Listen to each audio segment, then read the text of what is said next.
In today's video, we're going to talk about if you are an Australian resident, can you claim a pension in Australia and then take that with you overseas and live a life overseas? If you can do it, what are the implications? Will it get cancelled? Will the amount get reduced?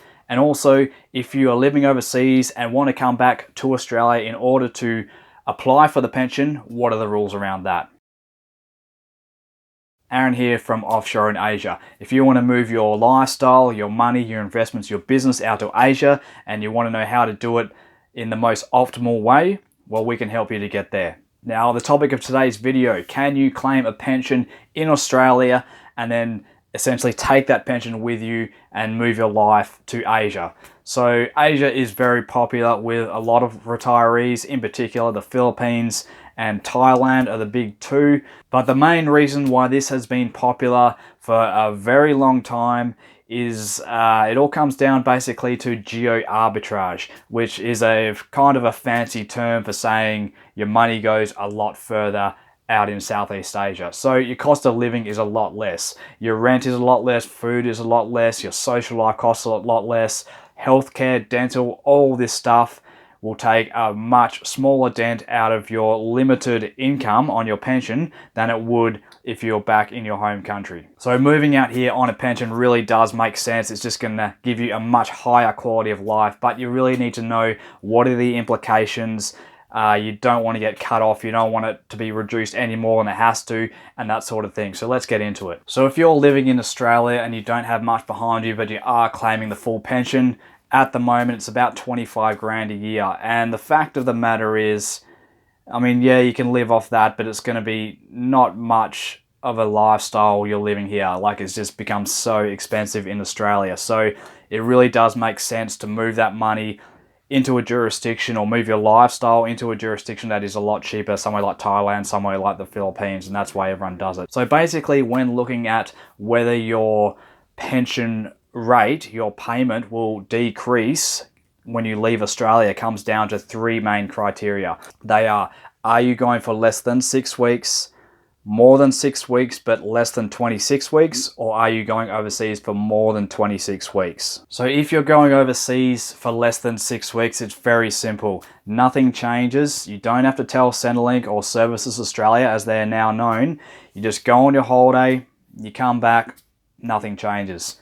If you go for more than 6 weeks but less than 26 weeks, it's a little bit different. The main rate of your pension, the core payment, that won't change, but there are a couple of supplements that will change. So you've got the pension supplement that is there to provide a bit of extra money to cover utilities, phone, internet, medicine, and so forth. Now that will drop to what they call the basic rate. And what that means is this pension supplement that while you're in Australia will pay out between $40 and $75 a fortnight, well, that's going to drop to $26 a fortnight. That's what they call the basic rate. And then there's also a supplement called the energy supplement. Now, this is basically to cover your electricity. And while you're in Australia, this will pay out $14 a fortnight. So it's not much, but $14 a fortnight. And then when you leave for more than 6 weeks, it will basically stop. So you'll lose that altogether. So the total loss here, when you add up the pension supplement and the energy supplement, it's going to be between $28 and $63 a fortnight that you will lose from your pension payment. Now, it's not a huge amount of money, but when you're living on a fixed income like a pension, well, every dollar counts. So you need to take that into consideration. Now, if you're claiming a pension in Australia and you plan to travel overseas for more than 26 weeks, well, this is where it gets a little bit more interesting. So the rate will change depending on how long you were a tax resident of Australia between the ages of 16 and 67. Now, 67 comes from the age pension age. So that's where it is currently, but it tends to get pushed up over time. 67 is when generally you will be eligible to claim the age pension in Australia. So that's where that number comes from. Between 16 and 67, how long were you a tax resident of Australia? If you were a resident for tax purposes in Australia for more than 35 years between the time when you were age 16 to 67, then there will be no change. So if you leave Australia at the age of 51, and you've been a tax resident all of that time, so 51, that means you've been a resident for at least 35 years after the age of 16, you can claim your pension when you're 67, when you're entitled to it, and you'll be able to claim the full amount, bar the pension supplementaries that we went over before. Now, if you were a resident of Australia between the ages of 16 and the age pension age, currently 67, of less than 35 years, then your pension, if you go offshore, is going to be prorated by the amount of time you were a tax resident in Australia. So let's look at an example. Let's say you're 40 years of age and you've been traveling most of the year. So you're spending a lot of time out of the country, you're not using the services in Australia, and you decide it makes more sense since you're not in Australia using the services and you enjoy spending so much time overseas that you decide to leave the country and become a non-resident for tax purposes. And you did this at the age of 40. Well, that would mean you had 24 years between the age of 16 and the age of 40 that you were a resident of Australia for tax purposes. So then you take the 24, you divide it by 35, which is the minimum requirement to receive the full pension, and you prorate that across the pension payment. So 24 divided by 35 is about 69%, a little bit less than that. So basically, if this was the case, you'd be claiming, or you'd be eligible to claim a pension at 69% of the standard rate in Australia. And of course, you can't just claim a pension when you're 40 years old, whether you leave the country or not. You have to wait till you're eligible, and in most cases, that'll be when you turn 67. All right, so what happens if you're living outside of Australia? So you're not a tax resident of Australia, you're permanently overseas, a permanent expat, but then you reach the age of 67 and you want to claim a pension and you believe you would be eligible for a pension. So how do you go about claiming that? Well, you can't apply to receive the pension when you're living overseas. So let's say you might be this same 40-year-old that we went through in the previous example. You've been living overseas and then you've decided to come back to Australia to get the pension. Now, how does that work? So basically, you come back to Australia, you put your application in to receive the pension, and that's all fine. There's no worries there. There might be some pro rata adjustments to the rate there, depending on how much time you're out of the country, as we went through just before. So basically, once you get the pension, once you get approved, the money starts hitting your bank account. There's a couple of rules here that you have to stick by to make sure that your payments don't get cut off. Right, so what are they? So if you've come back to Australia to live after the age of 67 and you've claimed the pension and you're getting paid the pension, you have to stay in Australia for at least 2 years before you leave again. If you come back, apply for the pension, start getting the pension, and leave after only 1 year, they can cut you off. So you've got to stay in the country for at least 2 years before you leave again, and then you're good to go. Now, there are a lot of different criteria and circumstances that come into play that Centrelink or Services Australia will look at.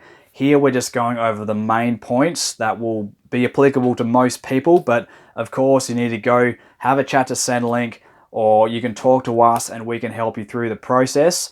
But there are a few little things here and there that could change the outcome of your pension. For example, if you're living in a country that has a social security agreement with Australia, the treatment might be a bit different in how long you can travel for, when you become eligible, how much you're going to get paid, and so forth. So as far as Asia goes, because that's where our business is based, Australia has social security agreements in place with India, Japan, and South Korea. And spending time in these countries can actually help you to become eligible for a pension in Australia, even if you weren't living in Australia, just by the fact that we have this social security agreement in place between the two countries. So that's the gist of it, guys. I'll just repeat again.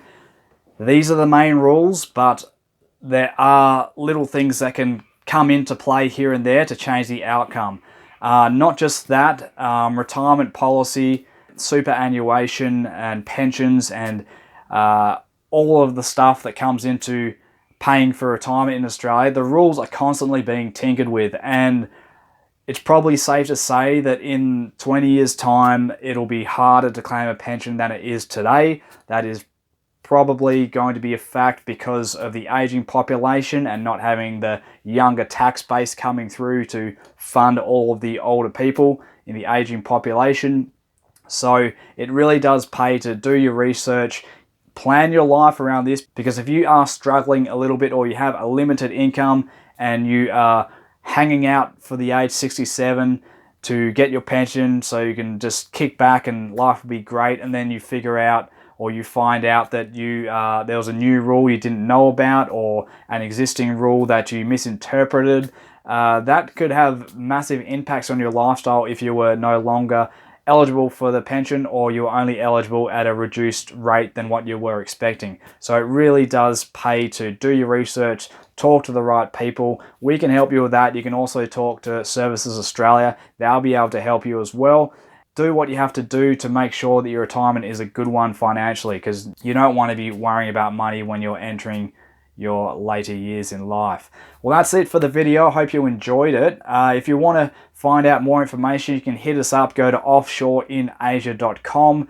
We've got a bit of information up on the website there that might be of assistance to you. You can look at some of the different visas that are available for people of all different ages all around the Asian region. We tend to focus on Southeast Asia. That's our bread and butter.